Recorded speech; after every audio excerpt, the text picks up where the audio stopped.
A ver, esta encuesta acaba de terminar el 28 de junio, es muy reciente. Fueron 1.200 entrevistas en hogares, no es una encuesta telefónica. Y básicamente se hizo a nivel nacional tomando en consideración aquellos poblados de 1.000 o más habitantes, ¿no? ¿Y qué tenemos aquí? Bueno, lo primero es que la gente sigue pidiendo un cambio político. No es verdad, como algunos dicen, que la gente ya no está pendiente de un cambio político. La gente está pendiente de un cambio político. Y ahí podemos ver que los que podemos definir o los que se autodefinen a sí mismos como no alineados, que no están con el gobierno ni con la oposición, estamos hablando de 75%, 76% que piden un cambio de gobierno. Entre las cosas que son importantes de esa primaria y que se discuten hoy en día es quién debe organizar esas primarias. Y ahí vemos un contraste importante entre qué pasa si las organiza el Consejo Nacional Electoral y qué sucede si las organiza la sociedad civil. Hay algo que es importante que lo tengamos en cuenta, ¿okay? Para que no genere confusión. Siendo realista,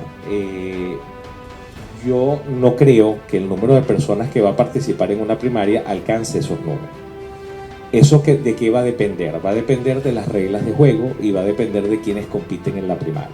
Si la persona que yo apoyo compite en la primaria, pues lo más seguro es que yo vaya a votar en esa primaria.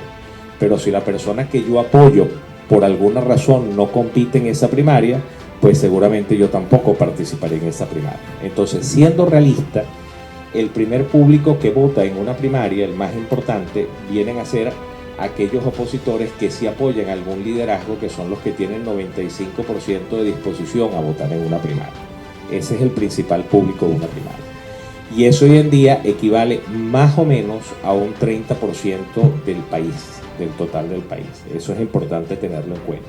Cuando nosotros estamos hablando de qué pasa si las organiza o no las organiza el CNE, ahí vemos que particularmente en ese público hay una diferencia de 15% y entre la oposición que no apoya el liderazgo de también aproximadamente un 15%. Entonces eso hay que tomarlo en cuenta porque esos números no van a ser tan altos como en principio la gente lo manifiesta, nuevamente, porque depende de las condiciones en las que se realice esa primaria y quienes compiten en esa primaria. Eso es fundamental. Nosotros creemos que para que una primaria tenga éxito, y eso forma parte del contenido del comunicado que a continuación se va a leer, debemos estar hablando de una primaria, no de una primaria hecha a la medida del gusto de cada quien, sino una primaria que ayude al país a definir un liderazgo alternativo.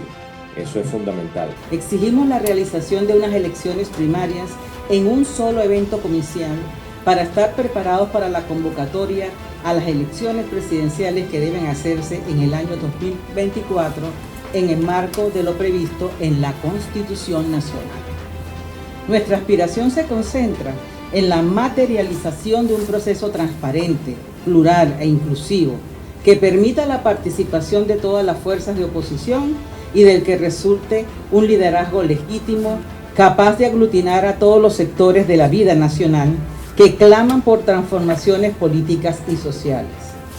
Ante los intentos de promover consultas aisladas que profundizarían aún más las divisiones en el seno de la oposición y el desencanto del electorado, recordamos que las circunstancias demandan la articulación de esfuerzos en la consecución de un objetivo común, un país libre, pleno de oportunidades y futuro.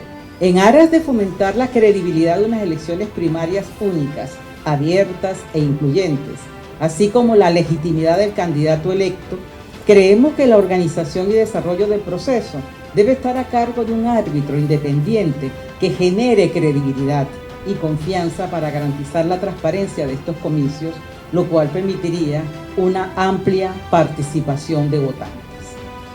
Creemos que en la sociedad civil existen organizaciones que por su experiencia en diferentes procesos de consulta pueden asumir ese rol y coordinarse dentro y fuera del país para preparar y desarrollar un proceso de primarias de forma manual bajo la auditoría de los propios ciudadanos, de manera de que no haría falta que se haga de forma automatizada. Debe idearse un mecanismo que haga posible el despliegue de infraestructura y personal para contabilizar el voto de quienes se encuentran fuera del territorio nacional. Todos los votos cuentan y abonan a la legitimidad del liderazgo que se defina tras la consulta. Insistimos en el carácter inclusivo de estas elecciones.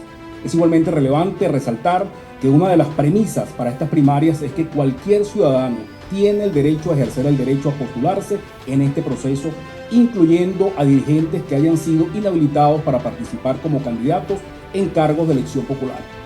Por último, emplazamos a los distintos factores de oposición a trabajar en el diseño de un reglamento consensuado que establezca normas y mecanismos claros de escogencia y luego presentarlo ante el país para favorecer la transparencia y confianza en el proceso, lo que constituye un reto para la dirigencia y la sociedad civil. Se trata de un evento fundamental que podrá desarrollarse con éxito si se asume con organización y fuerte convicción de cambio. Creemos en el poder de la gente, creemos en la democracia y por ello exigimos unas primarias que nos permitan definir un liderazgo legítimo que dirija el desafío que representa el proceso electoral de 2024.